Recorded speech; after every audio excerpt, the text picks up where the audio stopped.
Guys অনেকদিন পরে ওয়ার্ল্ডের প্লেয়ারদেরকে আজকে 1000 ডায়মন্ড গিফট করব। কি কইলেন ভাই? আপনি 1000 ডায়মন্ড গিফট করবেন? হ ভাই, কার লাগবে 1000 ডায়মন্ড কম? ভাই আমার লাগবো। সাকিব ভাই আমারও লাগবো। প্লিজ ভাই 1000 ডায়মন্ড আমারে দেন। কি সবারই দিয়ে ডায়মন্ড লাগবো? আচ্ছা ঠিক আছে, তোমরা একটা কাজ করো, তিনজনে মিলে কালেকশন পারচেজ করো, যে জিতবা তারে আমি 1000 ডায়মন্ড দিব। ও ভাই লাভ ইউ। সবাই সাকিব ভাইকে 2 মিলিয়ন সাবস্ক্রাইবার তাড়াতাড়ি কমপ্লিট করে দাও। প্রথমে তাইলে আমি দেখাইতাছি।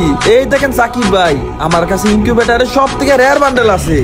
না তুমি পাইবা না ডায়মন্ড, এই বান্ডিল তো আমার কাছেও আছে। এবার আমার পালা, তাই না সাকিব ভাই? আমি ওর থেকে রেয়ার ইনকিউবেটর দেখাইতাছি।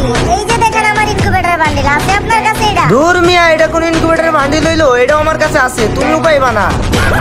ভাই এবার তো আমার পালা, তাইলে আমি দেখাইতেছি। তো চলো গাইস দেখা যাক এইবার কি বাইটা দেখাইতে পারে কিনা। আর তোমরা যারা সাবস্ক্রাইব করো নাই সবাই সাবস্ক্রাইব করে দিও। এ স্টার ও কি স্টার, এই দেখেন আমার কাছে বান্ডেল আছে রাই স্টার। ও ভাই, রাইস্টারের বান্ডিল তো আমার কাছেও নাই ভাই। তুমি দিচ্ছ 1000 ডায়মন্ড, দাঁড়াও আমি তোমারে এখনই দিতাছি।